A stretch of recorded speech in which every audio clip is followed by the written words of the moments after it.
Bueno, vamos a dar origen, o inicio mejor más que origen, a lo que es el tema de ajustes y tolerancias, ¿sí? Bueno, vamos a hacer algunas cosas acá que no corresponden a la clase y vamos a empezar con este tema, ¿no? Lo que es sistema de ajustes y tolerancias, ¿sí? ¿Cuál es el objetivo o qué vamos a tratar de lograr hoy? Al menos de llevarnos esto. ¿Qué es esto? Bueno, esto lo sacamos de un video. Es un poco para continuar esta imagen, sí, lo sacamos de un video de YouTube, con la idea de para continuar lo que estábamos hablando, ¿sí? Lo que estábamos hablando en las clases anteriores, ¿no? Que comentábamos, bueno, que estábamos dibujando el perno, el pistón, la biela, ¿sí? Entonces, un poco lo que nos queremos llevar e interpretar de esta clase es qué significa este diámetro 12. Si yo lo escribí más acá un poco más claro porque se ve algo borroso. Diámetro 12, F mayúscula, lo destaco porque es importante, 7, y después barra, F minúscula 7, ¿sí? Y después tenemos el diámetro 12, H6 barra P6, ¿sí? Un poco de qué está hablando esto, de la relación de medidas que hay entre el perno y el pistón y a su vez el perno y la biela, ¿sí? Entonces, lo que vamos a ver es qué significan estos números y a ver qué significan esta nomenclatura que se pone en el plano y en números, qué representan números, ¿no? Realmente.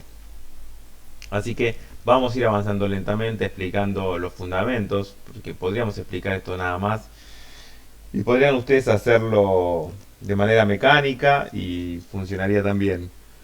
Pero la idea, como siempre, es que esté la base, ¿no? Que podamos tener un buen concepto de lo que buscamos y de lo que estamos realizando, el trabajo que estamos realizando, o lo que refiere a un concepto de interpretación de un plano, etcétera. Así que vamos a iniciar el tema, ¿sí? Un poco este es el temario de todo lo que vamos a hablar. Algunos temas quizás salteemos, otros más, otros menos. Lo vamos a ir haciendo de lapsos de media hora. ¿Para qué? Para que después de cada media hora alguno pueda consultar. Y si no queda, si los hacemos más largos, quizás queda un poco más lejano la pregunta y ya después se pierde, ¿sí? Entonces primero vamos a entrar en lo que es un metro, lo que es el concepto de un patrón, la calibración. Vamos a ir pasando por todos estos conceptos.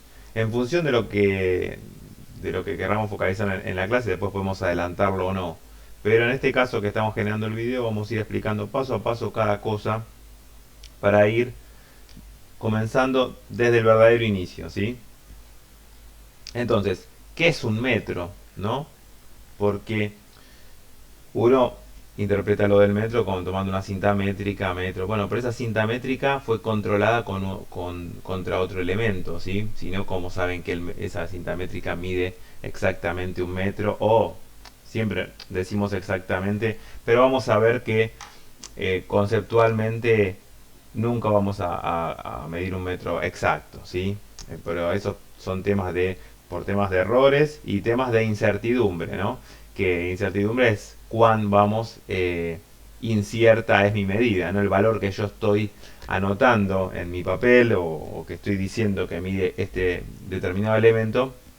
No solamente hay errores de medición, sino hay otros conceptos que se llaman de incertidumbre, ¿sí? Y eso se va a relacionar con el operador, o el operador es la persona que mide, con el instrumento, ¿sí? Hay muchos conceptos, pero lo nombramos como para que sepamos que siempre, además de errores en las mediciones, va a haber incertidumbre.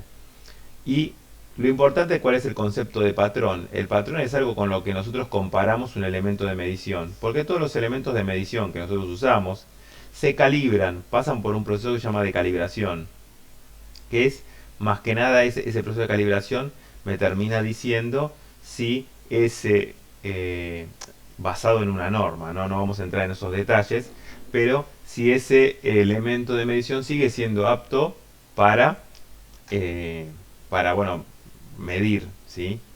Y por otro lado, ¿por qué? ¿Por qué es tan importante medir y que estemos nosotros calibrados y comparados contra un patrón?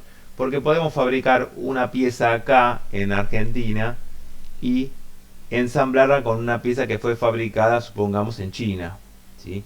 ¿Y cómo aseguramos que los chinos estén midiendo con su calibre, con su micrómetro, lo mismo que nosotros estamos midiendo acá? Bueno, eso es gracias a la existencia de patrones. Bueno, vamos a ver que existen patrones mundiales, patrones nacionales, ¿sí? Patrones provinciales, ¿sí?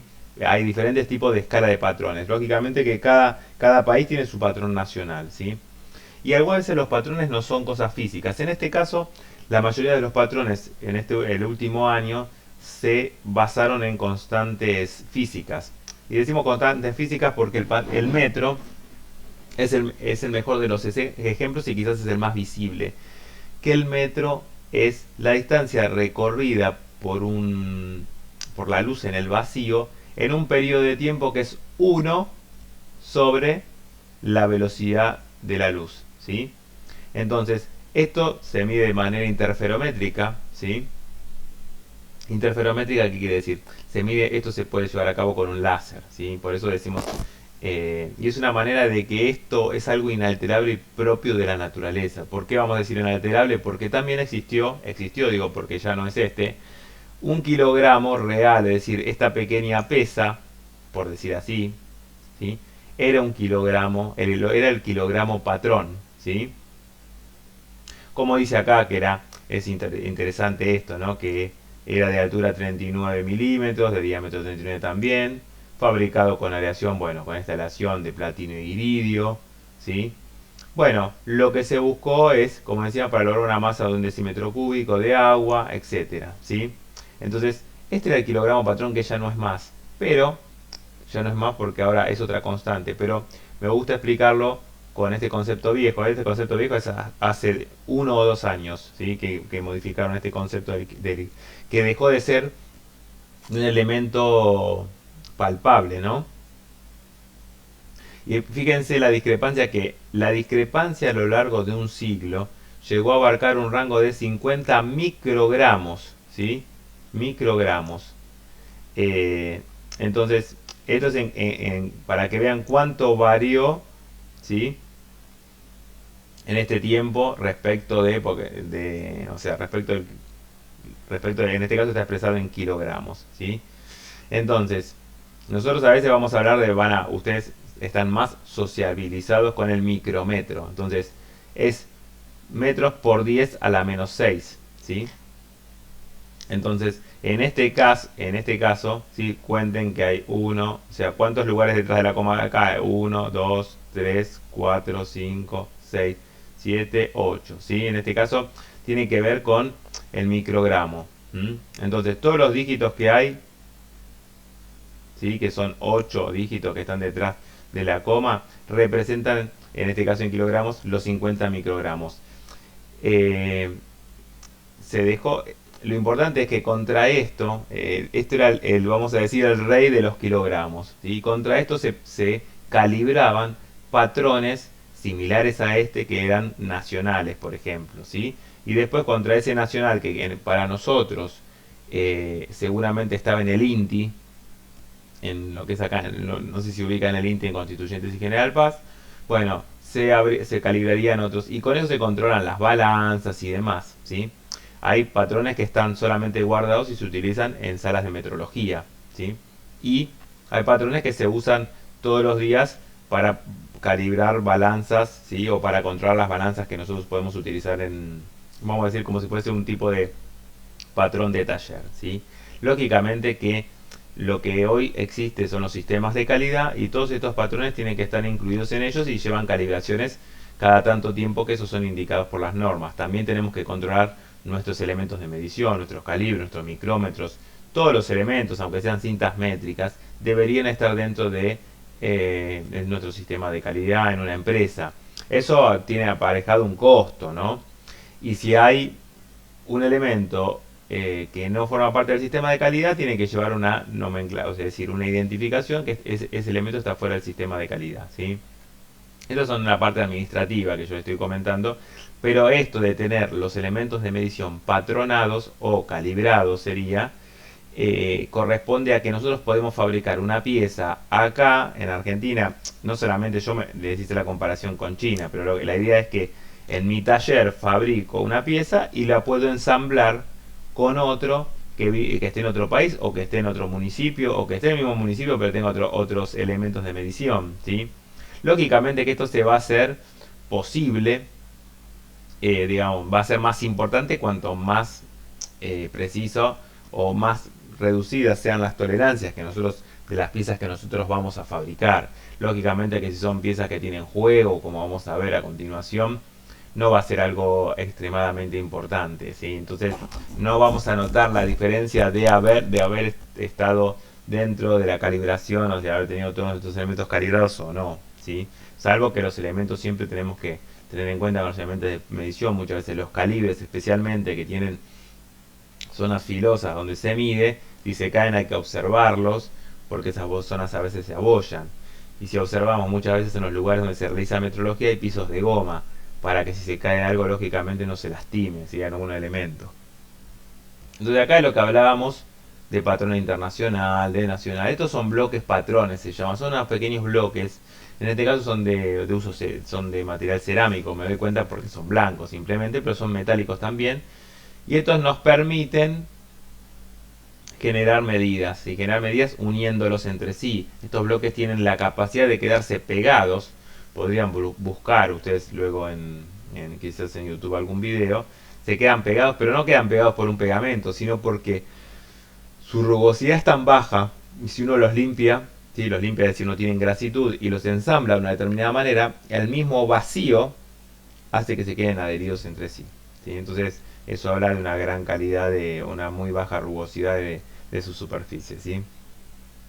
Entonces muchas veces los utilizamos como patrones de referencia o como patrones de trabajo, depende en qué lugar estemos trabajando, ¿sí? Pero un poco para que de acá nos tenemos que llevar el concepto de que de cada cosa hay un patrón, ¿sí? Un patrón que es como el rey contra el que yo comparo, ¿sí? Comparo mi elemento de medición, ¿sí? Comparo que un recipiente tenga X cantidad de litros y demás, ¿sí? E incluso les cuento que, por ejemplo, para que a nosotros nos carguen cuando vamos al surtidor de nafta, ¿sí? O de nafta, gasoil, nosotros decimos, bueno, vendeme 20 litros, le decimos, ¿sí? Entonces, para garantizar que nos estén vendiendo los verdaderos 20 litros y pueden observar en el surtidor, muchas veces está el sellito de INTI, ¿sí? El INTI es el Instituto Nacional de Tecnología Industrial, que se encarga de controlar que nos vendan la cantidad de combustible que dicen vendernos, ¿no? Entonces, ¿qué se hace? Se llena un patrón, en este caso un patrón de volumen, y se cerciora de que en la cantidad de líquido, en este caso de nafta, que nos den, esté dentro de, supónganse, 20 litros más menos 0,1, por decirles un valor. No conozco la tolerancia de la medición, pero ese patrón que se usa, que es un recipiente, ¿sí? Con una regla, y tiene que estar el líquido dentro de un rango, ¿sí? Entonces esto de patronar se aplica a todo, lo mismo para que nosotros vamos a la fiambrería y que nos estén vendiendo los 200 gramos de jamón que pedimos. Bueno, lógicamente que eso se hace una calibración contra un patrón, ¿sí? Seguramente será un patrón de trabajo, muy posible, un patrón de referencia, en la cual nos garantizan que el vendedor, al menos el vendedor de la balanza antes de que salga de su fábrica, la patronó contra algún patrón que tiene en su fábrica, y esto nos garantiza que nos estén vendiendo realmente el peso que nos dicen, ¿sí? Porque el número de la balanza electrónica dice 200 gramos, o la balanza incluso no solamente electrónica, la otra balanza, la de que funciona con un resorte, que eran antes muy comunes en las verdulerías. Bueno, esas también cada tanto hay que controlarlas, ¿sí? Porque el resorte se va, digamos, fatigando, no por el efecto de fatiga, sino que, bueno, su uso hace que la medición con el tiempo no sea tan fiable, ¿sí? Entonces, ya hemos comentado algo de esto, pero lo repetimos para que quede bueno, claro, en el sentido de repasarlo, porque nosotros hoy nos vamos a encargar exclusivamente de lo que son tolerancias dimensionales. Existen tres tipos de tolerancias: las dimensionales, que ahora vamos a ver algún plano para comentarlas, las geométricas y las tolerancias superficiales. vamos a buscar algún plano para ver un ejemplo de cada una de ellas. ¿Sí? Como dijimos, nosotros algo habíamos comentado, pero de todas maneras este plano me parece algo complejo. eh, no es lo que estoy buscando como para poder empezar. Así que en este caso, vamos a ver este caso. Entonces hablamos de tolerancias dimensionales. Tolerancias dimensionales es esto, por ejemplo, ¿no? Un valor nominal, es importante que, que fijemos este concepto, este es el valor que le ponemos a la cota con la cual hacemos el plano. Ese es el valor nominal, ¿sí?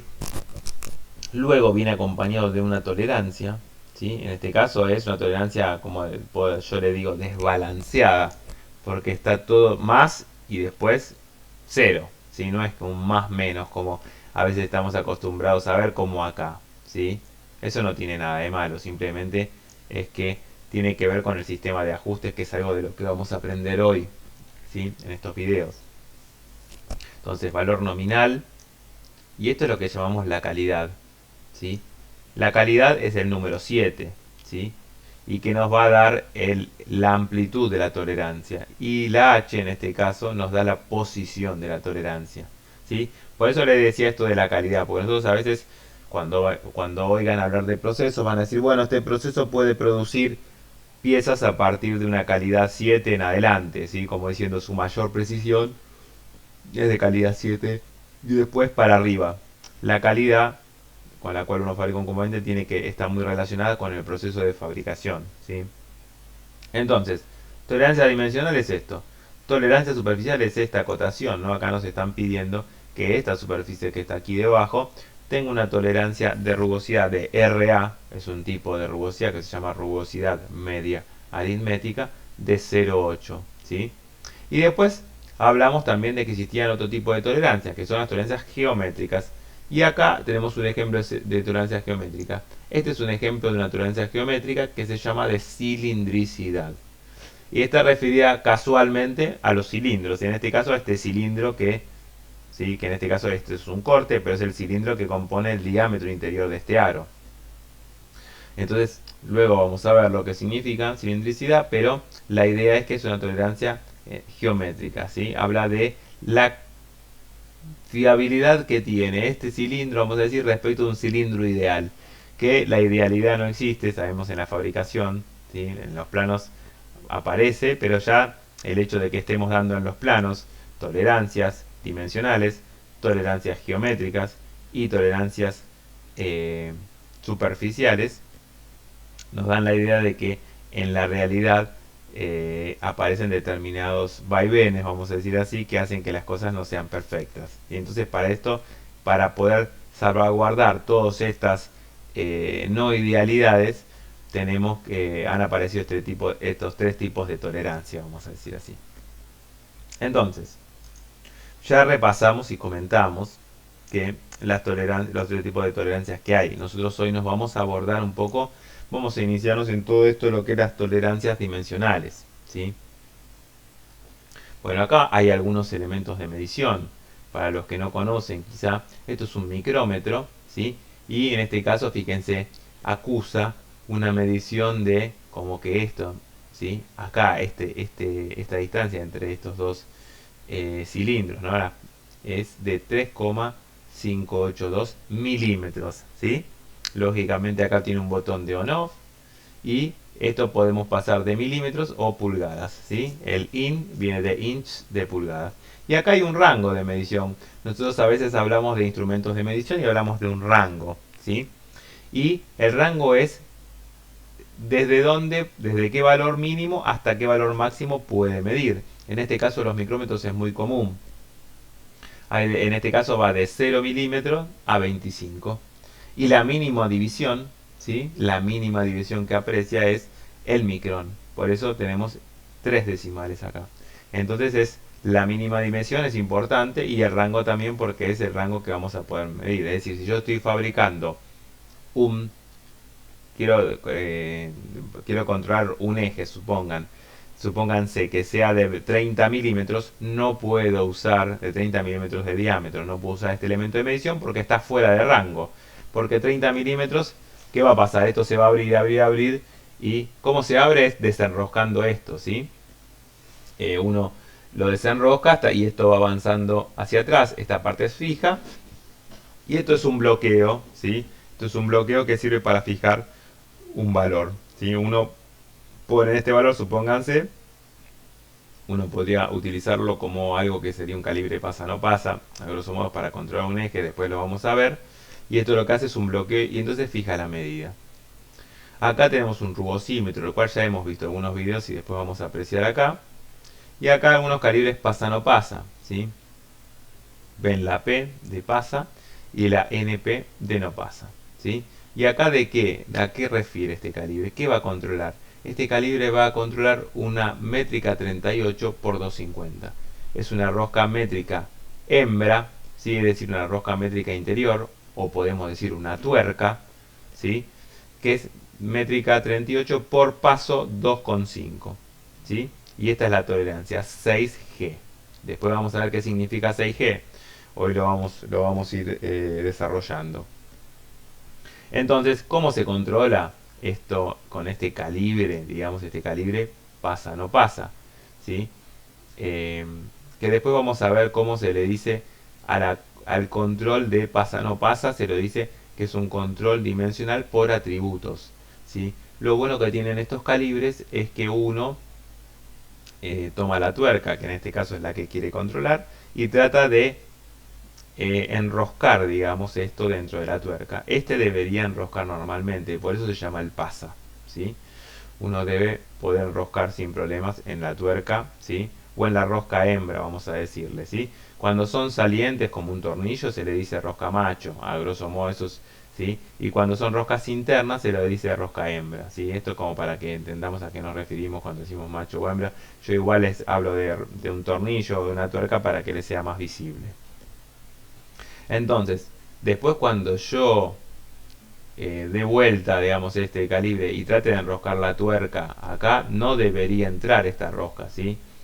Por eso es el no pasas. El no pasa no tiene, como dice su nombre, no tiene que pasar. En este caso, no tiene que enroscar en la tuerca, ¿sí? Si no, esa pieza estaría fuera de lo que se llama fuera de especificación. No cumple con las tolerancias con la cual se debía fabricar, ¿sí?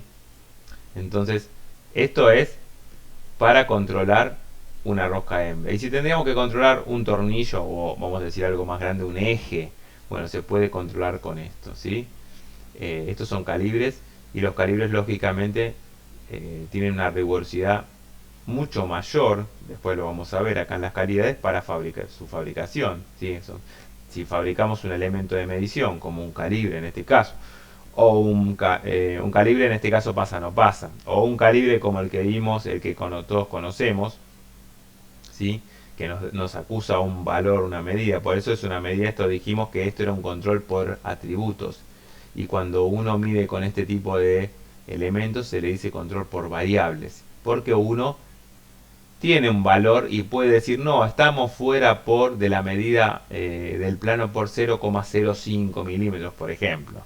Acá uno sabe que la pieza está fuera de especificación, pero no va a saber por cuánto, ¿sí? Por cuánto es rechazada, ¿sí? Que obviamente esto es un control rápido y en el cual tiene el beneficio de que la atención del operador es bastante más baja y la capacitación también. Lógicamente tenemos el costo de esto que solo sirve para controlar esta medida. Eso es lo interesante, ¿sí? Pero bueno, en grandes producciones lógicamente esto se justifica. El control de rocas es algo bastante complejo, no es un tema para explicar vamos a decir, en breves minutos, ¿sí? Tiene sus vaivenes. Y también siempre tengan en cuenta que no se trata de tener el elemento de medición, cualquiera sea, sino se trata también de saber utilizarlo, interpretarlo. Uno tiene que hacerse de como, vamos a decir, no digamos como metrólogo, porque metrólogo es algo, la verdad, muy profundo, ¿sí? La metrología es algo bastante complejo y que lleva un tiempo de desarrollo. Hay personas que se dedican exclusivamente a medir, ¿sí? Y bueno, eso es algo muy importante y dependiendo de la complejidad o la necesidad de la pieza o la rigurosidad de la pieza, tenemos que recurrir a este tipo de personas con esta capacitación, ¿sí? Entonces, acá tenemos que resaltar los primeros conceptos, ¿sí? Para que podamos desarrollar esto es lo que es el sistema de ajustes y tolerancias, ¿sí? Entonces, nosotros vamos a tener un valor nominal, vamos a tomar este, 270, ¿sí? ¿Y qué dice? No prestémosle atención a H7, acá nos facilitaron, que es el ejemplo de H7, ¿sí? Entonces, vamos a resolverlo acá, en un costado, a ver si el Word nos ayuda, que no es el mejor de los programas, pero vamos a tener. Entonces, imagínense esta medida, ¿sí? ¿La tolerancia cuál es? La tolerancia es todo, ¿sí? ¿Y es todo qué quiero decir? La tolerancia de este ejemplo es 0,052. Esa es la tolerancia, ¿sí? Es todo el rango. ¿Por qué les hago este ejemplo? De este ejemplo es esto. Casualmente, en este caso nos es más obvio decir el valor. ¿Por qué? Porque la parte inferior es 0. Pero recuerden esto, acuérdense de este ejemplo. Fíjense, este ejemplo, la tolerancia acá es 0,2, ¿sí? Muchas veces se dice, no, la tolerancia es una décima. No, en este caso la tolerancia es 0,2, porque la tolerancia es todo el rango, ¿sí? Entonces, como es más menos 0,1, tenemos 0,1 positivo y 0,1 negativos, ¿sí? Entonces, por eso el rango es 0,2. Entonces, si nos expresan en este caso, si nos preguntan cuál es la tolerancia de 2,95, son 2 décimas, es 0,2, ¿sí? Entonces esto para que lo tengamos en cuenta. Lo mismo acá. Casualmente coincide. Como es más menos 0,1, el total, es decir, el rango en el cual yo me puedo mover, además de, es 0,2 de ancho, digamos, ¿no? De amplitud. Eso es lo que queremos explicar y destacar como tolerancia, ¿sí? Bueno, entonces, seguimos. Bueno, entonces, tolerancia ya explicamos, y es eso. Después tenemos medida nominal, ¿sí? La medida nominal es 270. La medida nominal es el valor que está esto. O sea, acá es 320, 270, 13,5, 12,6. Es el que dice la cota. Esa es la medida nominal. La máxima, vamos a anotarlo acá. La máxima es el valor máximo que lógicamente que puede tomar ese valor. En este caso sería 270 y el valor superior. Entonces, el valor máximo, en este caso lo anoto acá, es 270.052 y el valor mínimo es 270,000. Y yo en este caso le pongo los 3 decimales porque acá hay 3 decimales, ¿sí? De esta manera estoy fijando estos valores. A veces se dan algunas discusiones de las cuales no sabría hablarles de la normativa, pero me ha pasado de que hay gente que pone 270,00 y algunos creen que el 0 solamente quiere decir que los últimos dos dígitos, por ejemplo estos dos, quedarían libres, lo cual no me parece acorde. Si dice 0, pero en este caso es dado que se expresa arriba con 3 decimales, abajo se expresa con 3 decimales más si uno tuviese que decir cuál es el valor mínimo, ¿sí? Este valor, por ejemplo, es decir, estos son los dos valores en los cuales yo puedo medir acá y dar por aprobado este diámetro interior. Imagínense, por ejemplo, si yo pongo un ejemplo, ¿no? Ejemplo 1, el ejemplo el 1, vamos a decirle así. Decimos, a ver si este valor está, por ejemplo, 270,001, ¿está dentro? Sí, por ejemplo, ¿sí? Entonces está dentro. Si decimos otro ejemplo, ¿no? Supónganse ejemplo 2 para saber si está dentro o fuera. Está dentro de especificación, decimos, ¿no? ¿Por qué? Porque se encuentra entre el valor máximo y el valor mínimo, ¿sí? En este caso se da la casualidad, por ejemplo, que el valor nominal, ¿sí? En este caso, el valor nominal vamos a anotarlo acá. Nominal, ¿sí? ¿Cuál es el valor nominal? 270. Casualmente el valor nominal y el valor mínimo coinciden, ¿sí? En este caso, pero en otros casos no. Entonces, como los casos que habíamos puesto que decían más o menos, no van a coincidir. El tema es que lo que yo mida, para estar dentro de especificaciones, mi pieza estar en tolerancia, como se dice, mi pieza estar aprobada, tiene que estar Dentro. Entonces en este caso está dentro, sí. ¿Sí? Porque está entre el máximo y el mínimo. Si yo pusiese este valor, por ejemplo, 270,06 o 0,60 si quieren, no estoy dentro, porque este valor es mayor que el máximo, ¿sí? Y si otro ejemplo sería, por ejemplo, ¿no? Este es el ejemplo 2. Y voy a copiar y pegar para hacer más fácil. Voy a copiar un ejemplo 3. Entonces acá pongamos no, ¿sí? Obviamente está fuera. Y en este caso, si nuestra pieza mide 269,999, imagínense, dejando de lado las incertidumbres y todo, de lo que les comentaba antes, en este caso igual dentro del valor de la medición también se tienen en cuenta las incertidumbres, ¿sí? Y los errores y también. Pero entonces en este caso, como es inferior al mínimo, el ejemplo 2 queda fuera de especificación y no corresponde. Bueno, esta es la primera parte, vamos a seguir hablando, pero han transcurrido 30 minutos y este sería el primer video de esta secuencia para ver el tema de ajustes y tolerancias.